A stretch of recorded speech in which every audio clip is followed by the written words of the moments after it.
How can we model pedagogical leadership in the early childhood care and education settings?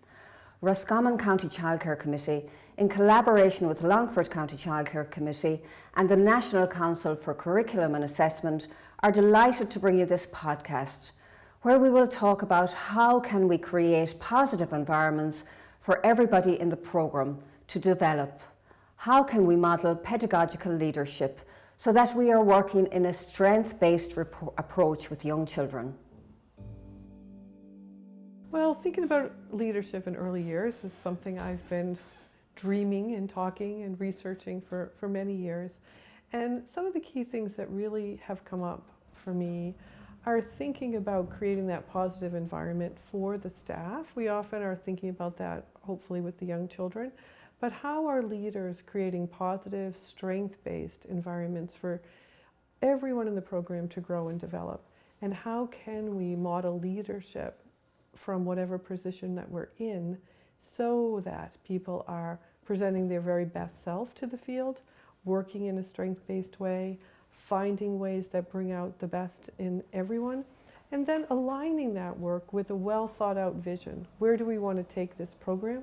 How do we want to support a classroom, a home-based program?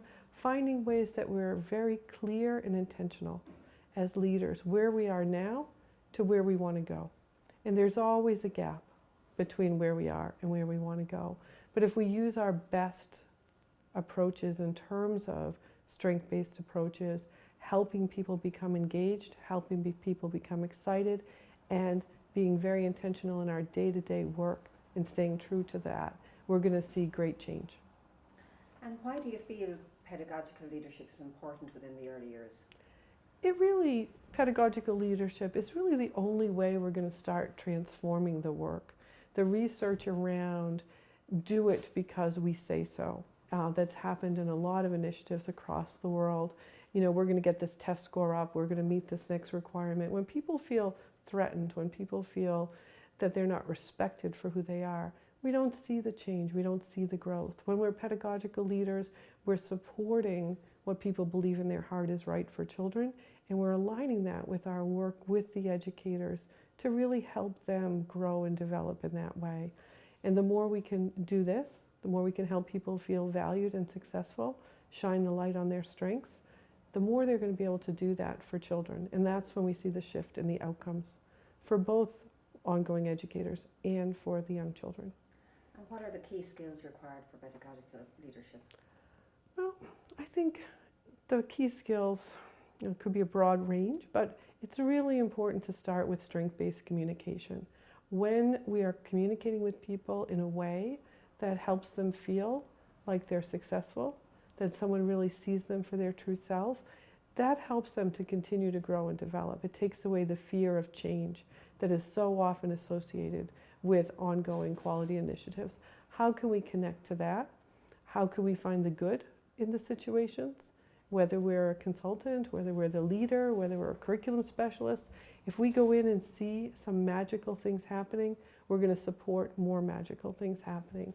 So finding the way to be positive, to be engaged, to be passionate, really helps that pedagogical leadership transfer from the leader in the program to everyone being a leader in the program. How do leaders inspire teams and create a learning-centered environment? Well, walking the talk is about the only way for this to happen. If I want to inspire teams and I want to see growth and change, I need to be an inspirational leader who's embracing positive aspects, who's embracing the good that I see in everyone. So we cannot have positive actions and outcomes unless we are positive and affirmative in everything that we do with the staff. So finding ways through staff meetings, through reflective practice, through individual meetings, through engagement with parents, to really find a way that everyone sees the leader as seeing them as successful is going to switch that switch. And it's going to help teams and it's going to help individuals to grow in the direction of the vision. And what do you feel needs to be in place to support the pedagogical leadership within a service? It's really important that it be embraced as a vision across any service, across any program. It's very hard for an individual to blossom as a pedagogical leadership if the environment isn't supporting that. So what is the vision of the organization?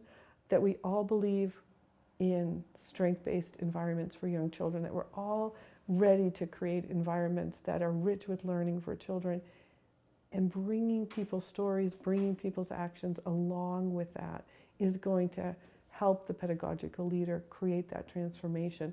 Not being a leader who's out in front dragging everyone forward, who's in the mix and bringing people together and moving in that direction.